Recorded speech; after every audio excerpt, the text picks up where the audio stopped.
How's everybody doing today?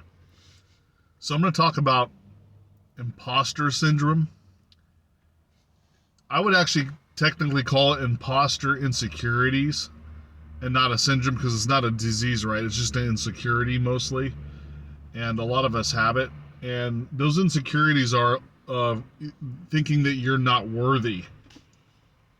And you might be doing something where you feel like, you're an imposter. You might be in a position at your job where you're not necessarily feel that you're qualified for, or you're not doing a good enough job, and you're not getting praise from it, or even maybe you're a parent and you feel like you're not doing good enough as a parent, no matter if you are or not. Like you could be doing everything in the world for your child and be the best parent in the world, but you feel like you're an imposter because you feel like you're not doing everything you could be doing for them to make their lives better or your life better. Now, this insecurity, a lot of times it came from some sort of childhood trauma, right? And it may be even like accumulated as an adult. There's a lot of different ways that can happen. And just know that that insecurity is just an insecurity. It's a fear that shouldn't be there. Self-esteem and stuff like that, you should be more self-confident and know that you are supposed to be where you are, and you created these situations. You're reflecting stuff that you've been reflecting your entire life, and you need to feel worthy. You need to have value, and you need to celebrate your achievements. Remember my celebration video? You got to celebrate the small wins. That's the difference between winners and losers, is actually celebrating the small wins. So a lot of times you might be in a position where you're in charge of something, but you didn't celebrate those small wins to get there, or the wins that you're having currently, so you feel like you're an imposter, like you shouldn't be there. And it's mostly an imaginary thing. It's just a made up monster in your head, really.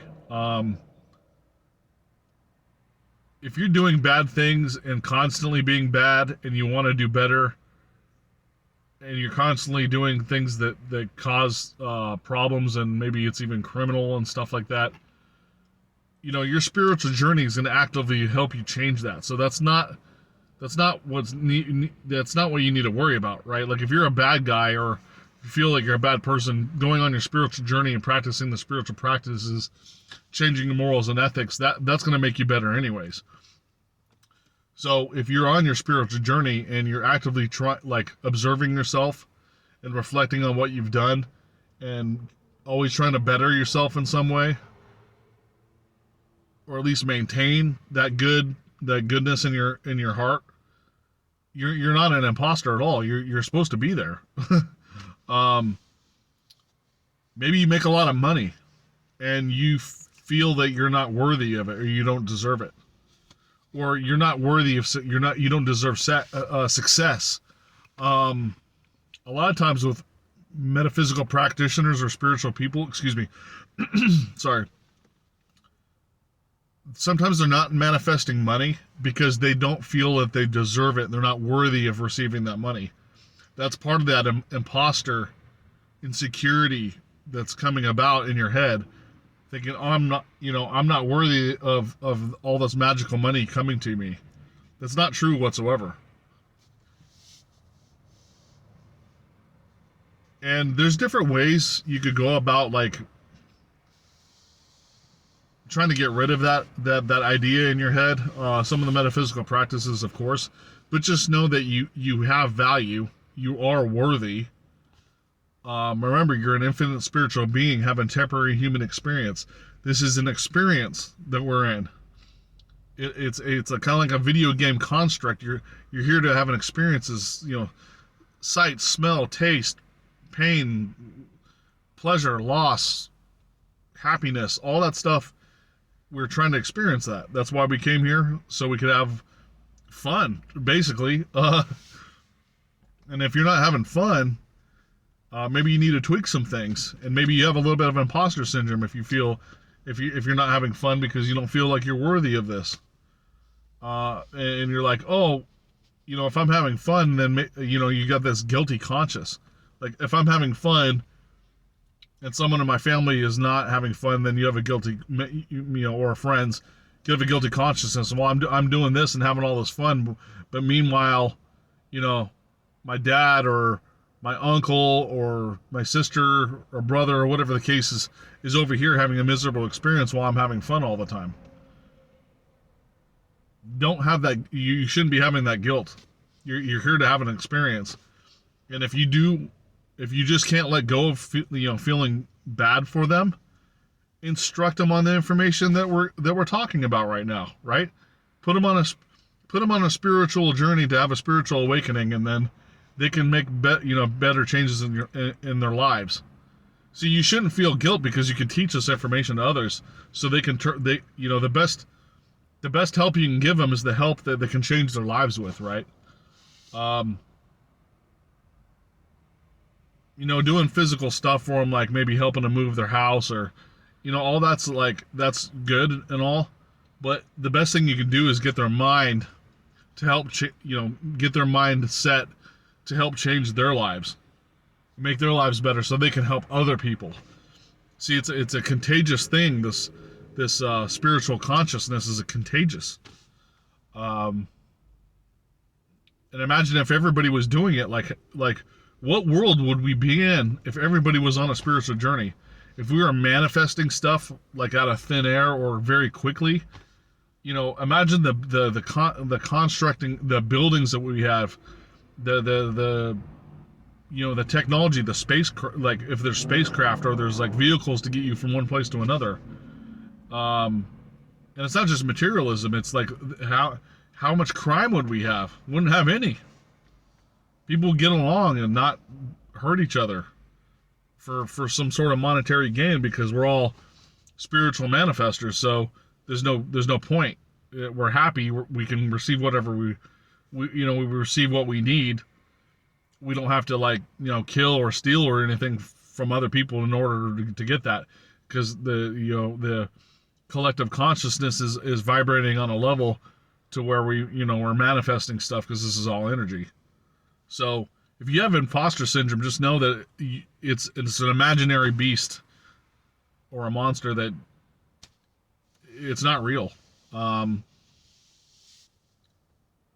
you might try to figure out how the emotion keeps coming up, right? Remember, we got to bring up those emotions to let them go. So you have to delve. If you have a deep-seated childhood trauma related to imposter syndrome or something affiliated with it, deep dive into it in a meditation, or sit there and be silent and bring that emotion up and let it go. It'll help you not realize that you don't need to have guilt or anything else like that associated with these thoughts.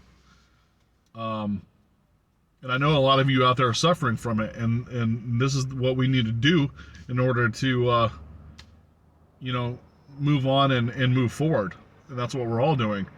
Even I felt like I have a little bit of imposter syndrome because I'm talking to you like I'm some sort of masterful metaphysics teacher, and I'm still on a journey myself. There's things that I'm still constantly learning all the time, and stuff that that I'm giving you. I practice a lot, but some things I could be practicing more. So I'm on this journey with you. So even I could feel like I have a little bit of that imposter syndrome. Like, well, Brandon, you're not doing everything to a T that you're talking about. And I'm working on it, but that's where you can feel the imposter syndrome come in. Like you're teaching others information that can change their lives, and I could look at myself in the mirror and say, holy hell, I'm responsible for this stuff. Responsible for giving you this stuff, and responsible for the stuff that happens to you on some level by giving you this information, trying to tell the truth and all that stuff. So definitely the imposter syndrome is lurking there. But I know in my mind, and like I said on previous videos, I'm giving you this information, and I gave you the warning, like your life is going to change in certain ways, and you're going to be tested by the universe, and it's going to be like a daunting experience for a lot of you. And So trauma and stuff might come back a little bit for you to let go, but with these belief systems and stuff like that. But that's why, once again, we're all here together to help support each other. So if there's someone else on this YouTube that's watching it with another person on YouTube or whatever, support them and support each other. Support the viewers. Support the people making the YouTube videos. With friendship and experience and teachings. So that's all I basically wanted to talk about in the imposter syndrome. Let me know if you feel like you guys have had imposter syndrome, and maybe you have some tricks and tips.